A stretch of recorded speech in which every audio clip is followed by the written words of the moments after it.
Halo teman-teman. Setiap hari, bersama kami, pelajari sedikit lebih banyak pengetahuan.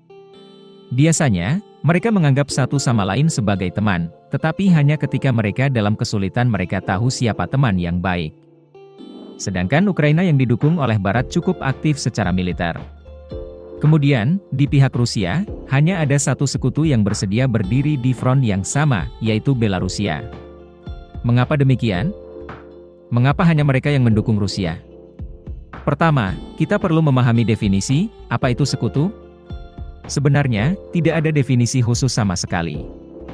Namun, dalam hal pertahanan, sering dipahami sebagai aliansi militer antara dua negara atau lebih, yang bertujuan untuk bersama-sama memerangi musuh eksternal ketika diserang. Biasanya aliansi akan terikat oleh suatu perjanjian. Dengan demikian, Rusia hanya memiliki 5 negara sebagai sekutu resmi. Ini adalah Belarus, Kazakhstan, Kirgistan, Tajikistan, dan Armenia. Mereka semua adalah bagian dari Organisasi Perjanjian Keamanan Kolektif CSTO yang mirip dengan NATO. Meskipun mereka bersumpah saudara, tetapi sejak Rusia menginvasi Ukraina, 4 dari 5 negara tetap netral. Dan bahkan mencoba untuk tetap diam. Ada 4 alasan utama untuk ini.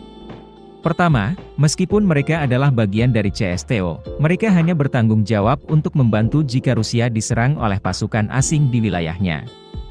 Sebaliknya, jika Rusia pergi untuk menyerang negara lain, sekutunya tidak akan membantu.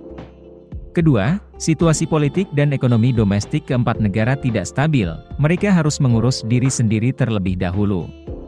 Ketiga, mereka takut menjadi seperti Rusia, tunduk pada sanksi Barat. Akhirnya, Rusia tidak meminta bantuan militer kepada sekutunya. Dan kalaupun ada tawaran, mereka belum tentu membantu karena tidak ada kewajiban untuk melakukannya. Itu adalah 4 sekutu Rusia. Adapun Belarusia, berbeda, mereka adalah saudara sejati Rusia. Secara etnis, mereka memiliki populasi Slav Timur yang dominan.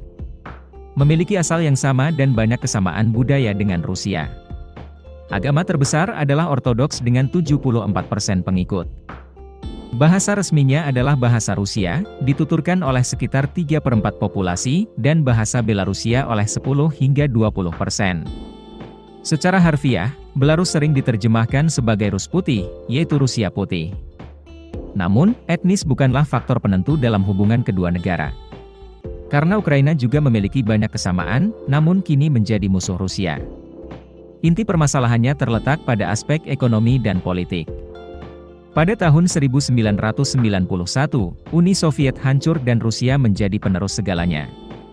Dalam menghadapi krisis ekonomi yang serius, mereka membiarkan anggota lain pergi kemanapun mereka mau.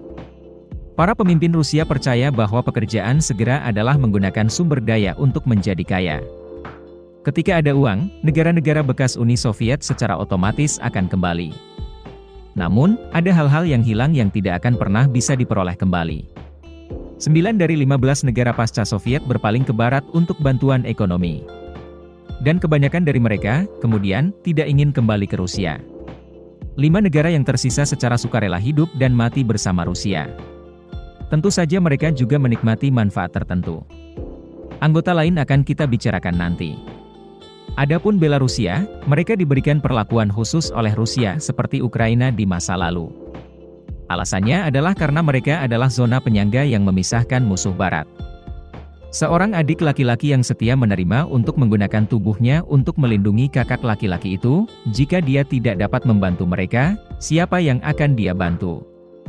Rusia telah dengan murah hati menghabiskan uang untuk membantu Belarusia selama bertahun-tahun. Menurut Dana Moneter Internasional, dari 2005 hingga 2015 saja, Rusia memberi Belarus pinjaman lunak sebesar $106 miliar. Dengan populasi lebih dari 9,3 juta orang, jumlah itu sangat besar. Dari 2011 hingga 2020, jumlah minyak dan gas yang dijual Rusia dengan diskon bernilai sekitar 15% dari PDB Belarus. Selain itu, perusahaan Belarusia juga ditawarkan persyaratan preferensi khusus saat mengakses pasar Rusia. Mengalami memanjakan Putin, hari ini, hampir 50% dari nilai impor dan ekspor Belarusia bergantung pada Rusia. Karena hubungan ekonomi yang dekat, serta bantuan khusus dari Rusia, sebagian besar warga Belarusia menyukai Rusia. Menurut jajak pendapat 2020 oleh Pusat Studi Oriental yang berbasis di Polandia, 86% warga Belarusia memiliki pandangan positif tentang Rusia dan mayoritas mendukung Putin. Namun, ekonomi adalah faktor yang diperlukan, tetapi tidak cukup bagi kedua negara untuk berhubungan erat. Semuanya tergantung pada siapa yang berkuasa di negara ini. Presiden Lukashenko telah menjadi pemimpin Belarus sejak 1994 dan dianggap oleh Barat sebagai duri di mata. Barat menyebutnya sebagai benteng terakhir kediktatoran di Eropa. Sudah menjadi duri, tentu Barat ingin mencabutnya. Pada tahun 2000-an, Barat mendukung oposisi di Belarus untuk mengorganisir demonstrasi yang bertujuan menggulingkan pemerintah Lukashenko, tetapi tidak berhasil. Pada tahun 2020, mereka terus mencoba peruntungan mereka sekali lagi, tetapi juga gagal. Setelah itu, Barat memberlakukan serangkaian embargo ekonomi terhadap Belarus. Dengan alasan, pelanggaran hak asasi manusia, karena Lukashenko sebelumnya pernah menindas pengunjuk rasa. Karena itu, untuk mempertahankan rezimnya, satu-satunya cara yang bisa dia lakukan adalah dekat dengan Rusia, setia kepada Rusia. Karena itu, Belarus menjadi satu-satunya sekutu yang mendukung kampanye khusus Putin.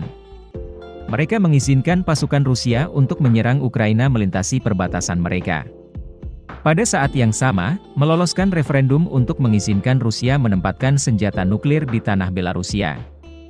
Sistem nuklir ini siap menembak jika NATO memasuki perang.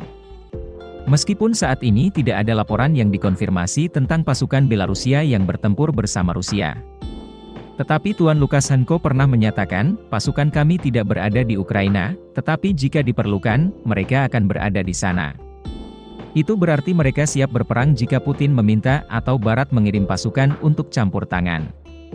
Selain Belarus, ada negara lain yang bukan sekutu melalui perjanjian mengikat dengan Rusia, tetapi mereka juga siap hidup dan mati dengan Rusia, yaitu Suriah. Pasalnya, selama Perang Saudara 2015, Putin pernah seorang diri menutupi langit, membantu rezim Assad lolos dari pintu kematian. Karena waktu terbatas, jika semua orang tertarik, silakan tinggalkan komentar di bawah, kami akan mengetahui detailnya di video berikut. Video berakhir di sini. Terima kasih semua untuk menonton dan menyukainya. Jika menurut Anda videonya bermanfaat, beri kami suka dan berlangganan saluran untuk mendukung kami. Sampai jumpa dan sampai jumpa lagi.